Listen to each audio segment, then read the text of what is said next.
I asked the chief for a favor. The highest ranking uniformed officer in the NYPD, Chief of Department John Chell, to come in and tell me what they lived through together. Chief, thank you during a very difficult time. Thank you for the job the men and women did to keep this to what it was. And all the reports I got while it was going on was, don't live this by the numbers. This is one of the worst things that you've had to deal with in this city. Why? This was horrible last night. I was just listening to what you're talking about. To me, that's all noise in the background. I'm going to talk about what happened last night and how this went down. I'll timeline it for you. You know, about 6:28 last night, we see the video of the gunman going into the lobby of this building. Once he enters this building, he kills our officer, family man, Officer Islam, father of 2, pregnant wife, the best that New York has to offer. Then he shoots a worker from the NFL.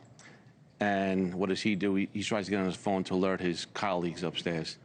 Then there's a female mom of 2 trying to hide behind a pillar, and she's gone down. Then you have the security guard, father of 2, many brothers and sisters, part of a security apparatus, does what he could do to save, and he can't. That's just downstairs, and then it's so horrific. This is the humanity of it. This is what really happened. And then he goes upstairs, and he chases down a maid, fires at her. You had to see this to believe, and she saved herself. And then kills a female rising star in a Rudin company and kills her. Just unbelievable. And this is an active shooter. These things happen fast. We're talking 45 minutes from start to finish. And what we had to deal with out in the street was people running out of the building. I had a car double parked running with weapons and impossible bombs, as far as we're concerned. I had cops in a 44-story building trying to clear this. I had cops in the lobby of NYPD. I had gunshots going off. This is not normal. This was tragic, and this was a long night. So, Chief, you've been trained and conditioned since 9/11 that the extremism threat is from outside. People coming in here trying to destroy our way of life. How do you deal with more and more it being our own, who are deciding to just take on the violence? You know, we just have to deal with it every day, wherever it comes from. We talked about it last week. There are lone wolves that, in this case, drove across the country with an AR-15 rifle and another gun, and intent to kill. And again, these people were the best of New Yorkers last night. These were moms, workers.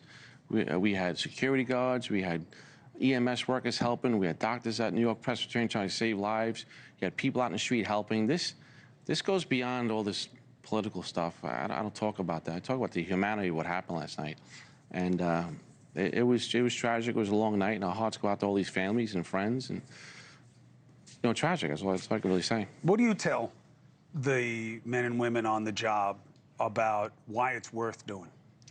We took an oath to protect and serve. It's a noble calling. And every cop out there last night, I'll tell you right now, Chris, every cop out there, including myself, wishes we can go back in time last night and put ourselves to help Officer Islam, who was ambushed, to put ourselves up in that cubicle with that worker to help her, to put ourselves next to that stanchion to help that woman, to put ourselves, we would sacrifice our lives to slow that down last night and to preserve our New Yorkers' lives. That's what we do. That's the oath we took. We'll internalize this, and people go through their own emotions today, like I did, but we have a job to do, and we'll keep on doing it, and we'll keep putting ourselves in front of danger. That's what we do, and that's what we tried to do last night. A 44-story building. I got cops in those elevators going up. We're searching, and we know what's going to happen if we encounter him. We know what's at stake. You know, he took his life earlier than that, but we know what the ultimate outcome could have been last night for one of us. But we go willingly because this is what we do. What are you seeing in terms of how people who are on the job but also considering the job deal with what people say about police and what is done to police? Oh, God. We have enough time? Look, for you, always. Look, we hear it. We don't like it. But there's not much we can do about it. In New York City, there's 8.5 million people with 38 million opinions, right? We can't worry about that. We just got to come to work, do the job the best we can, protect the city, take care of our families, and just be like in New York, like everybody, like Officer Islam was. Community man, father from Bangladesh. He was working last night in uniform to make some extra money to support his family. And nobility of doing that while having to protect people in that building. Tell me another story that rises above that.